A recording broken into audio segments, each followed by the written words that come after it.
Alors, bonjour à vous, j'espère que vous allez bien en cette belle journée ensoleillée. Alors, aujourd'hui, je vais vous parler d'un sujet que je parle souvent dans ma pratique quotidienne, là, dans les conférences ou formations que je donne, mais que j'aborde rarement au niveau du spectacle mensuel parce que ça touche pas tout le monde. Alors, je vais parler des services à la clientèle. Et pourquoi je décide d'en parler? Parce que même si je dis ça touche pas tout le monde, dans le sens, c'est pas vous qui m'écoutez, qui me regardez, qui êtes touché dans le sens que vous faites ou que vous donnez du service à la clientèle de par votre rôle. Mais en tant que client ou consommateur, nous sommes tous touchés. Et pourquoi je vous en parle? Parce que j'ai beaucoup de demandes là-dessus pour de la formation.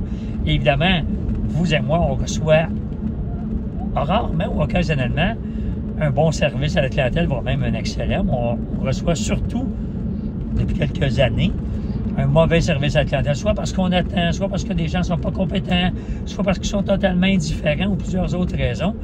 Et souvent, ça nourrit nos discussions avec nos collègues, amis, parents ou voisins.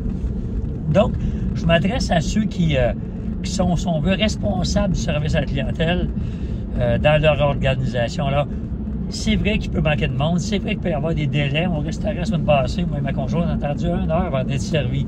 Pour s'excuser, puis bon, il manque de monde, on peut comprendre ça. Mais il y a d'autres critères quand même que les entreprises se doivent d'observer pour donner quand même un excellent service à la clientèle. Puis, je veux évidemment rendre à César qui est à César. Les 4 thèmes que je vais vous prononcer proviennent de M. Pelletier en Abitibi, qui a une entreprise, que lui avait entendu ces 4 thèmes-là dans une conférence. Donc, c'est pas directement de moi, mais je les endosse pleinement. Alors, aujourd'hui, le service à la clientèle, il faut que ça soit différent. Donc, votre organisation, votre entreprise soit différente des autres entreprises du même secteur que vous ou du même domaine que vous. Je ne sais pas de quelle façon, mais vous différenciez. Le deuxième critère, il faut que le service, évidemment, soit rapide. Alors, rapide dans la réponse, rapide d'en faire signe qu'on a vu le client, qu'on va y arriver, rapide à lui dire qu'on va s'occuper de lui, rapide à retourner son courriel, sa demande. Alors, rapide.